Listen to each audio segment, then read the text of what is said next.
One soft behind-the-scenes moment.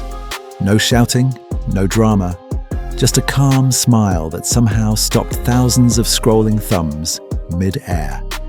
And then, almost imperceptibly, came a second spark. A quiet sign of support, the kind you miss if you blink, yet the kind that fans never forget. Tonight, we are not talking about a photo shoot.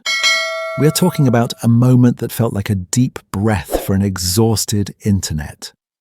This behind-the-scenes moment resonated because it did not behave like content that wanted to be consumed quickly.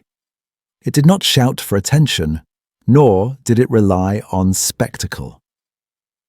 Instead, it appeared quietly, almost modestly, and allowed viewers to approach it at their own pace.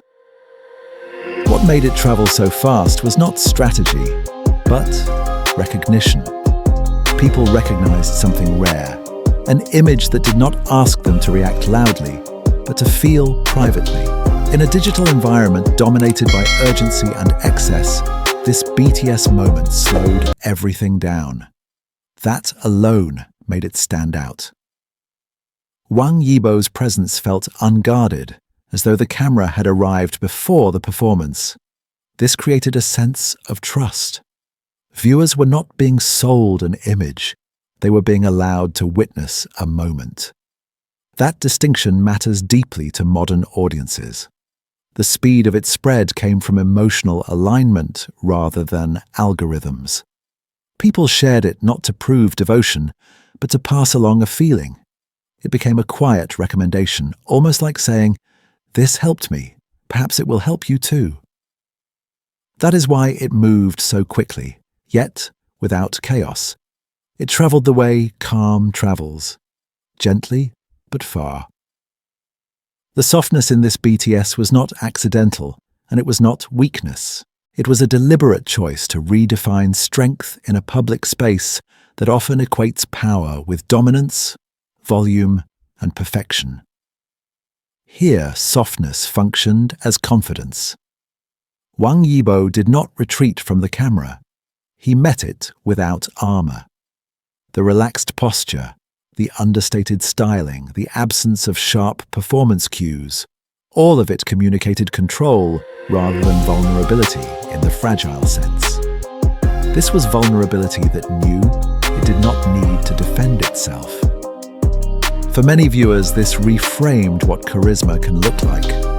Strength no longer meant distance or intensity. It meant presence. It meant being fully there without the need to impress. This matters culturally because audiences are increasingly skeptical of forced excellence. They are drawn instead to sincerity, to moments that feel lived in rather than rehearsed. The soft aesthetic answered that need. In this context, gentleness became aspirational. It suggested that one can carry success lightly, without hardening. That message is quietly radical in an industry built on polish and pressure. Softness here was not an absence of power.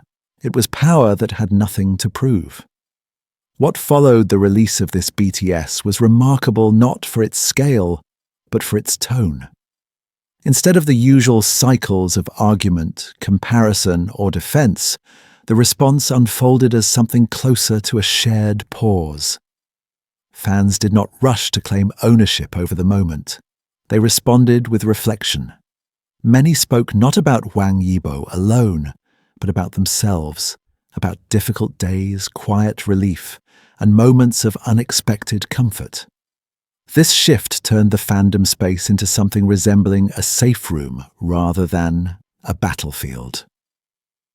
Creative responses emerged slowly and thoughtfully. Fan art leaned towards softness rather than exaggeration. Edits favored longer cuts and calmer pacing. Comments read less like slogans and more like letters. The atmosphere encouraged people to be honest rather than performative. This kind of reaction suggests emotional maturity within the audience. It shows a collective ability to hold admiration without aggression and enthusiasm without entitlement. That is not common in digital culture, and it deserves recognition. In many ways, the BTS became a mirror. People saw gentleness reflected back at them, and they chose to respond in kind. That reciprocity is what transformed a piece of content into a shared emotional space. The significance of Xiao Zhan's quiet support lies not in what was said, but in what was deliberately left unsaid. In an era where visibility is often equated with value, restraint itself becomes a statement. There was no dramatic endorsement, no public framing, no attempt to redirect attention. Instead, there was a subtle gesture that respected both the moment and its audience.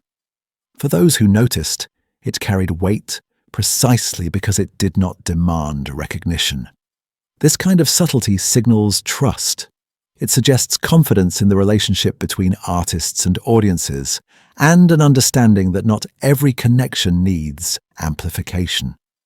In fact, some connections gain depth by remaining understated. For fans, this quiet support was interpreted as care rather than display. It felt less like a message to the public and more like an acknowledgement within the community. Something meant to be felt, not debated. Such gestures resonate because they model a different way of relating in public life. They show that solidarity does not require noise, and respect does not require explanation. In a culture of constant declaration, silence used with intention becomes meaningful. Here, it became a reminder that maturity often speaks in low tones. The deeper reason this moment resonated across cultures is simple, though rarely addressed. People are tired, not just physically, but emotionally. Audiences today live inside continuous stimulation, news alerts, curated identities, and relentless comparison. In that environment, gentleness becomes a form of relief. It offers rest rather than excitement, and understanding rather than demand. This BTS moment did not ask viewers to admire perfection or to choose sides. It simply allowed them to exist with an image that felt kind. That is why so many described it as calming or healing. Gentleness is not often centered in popular culture, yet it is deeply needed. It creates space for empathy, reflection, and emotional recovery. When people encounter it unexpectedly, they respond with gratitude. This explains the cross-generational appeal. Whether viewers were 18 or 70, the response was similar, a sense of quiet comfort. The moment spoke to something universal, the desire to feel safe, seen, and unpressured. In this sense, the BTS did more than showcase an artist. It revealed a shared emotional condition and briefly offered a remedy: stillness, sincerity, and care. One of the most meaningful outcomes of this moment was the way it encouraged a different model of admiration, one that does not rely on consumption or intrusion. Rather than pushing for more access or deeper exposure, many fans chose to protect the moment. They shared selectively, spoke thoughtfully, and discouraged speculation. This marked a shift from entitlement to stewardship. Celebration, in this context, became an act of care. To admire was to preserve, not to demand. To share was to uplift, not to extract. This approach opens new possibilities for fandom culture. Appreciation does not have to mean constant visibility. Support does not have to mean pressure. Respect can be active, even when it is quiet. Such practices benefit everyone involved. Artists retain dignity and space. Audiences maintain emotional balance. Communities grow healthier rather than louder. This fresh angle suggests that the future of fan engagement may lie not in intensity, but in intention. In choosing how to celebrate wisely, fans shape the culture they inhabit. The BTS moment offered a template, not for louder devotion, but for gentler connection. If you enjoyed this kind of calm, story-driven pop culture moment, Please subscribe to Star Watch now for more respectful, thoughtful updates and narratives that focus on meaning, not just noise. Thank you for watching and for keeping this community kind. Stay with us, and I'll see you in the next video.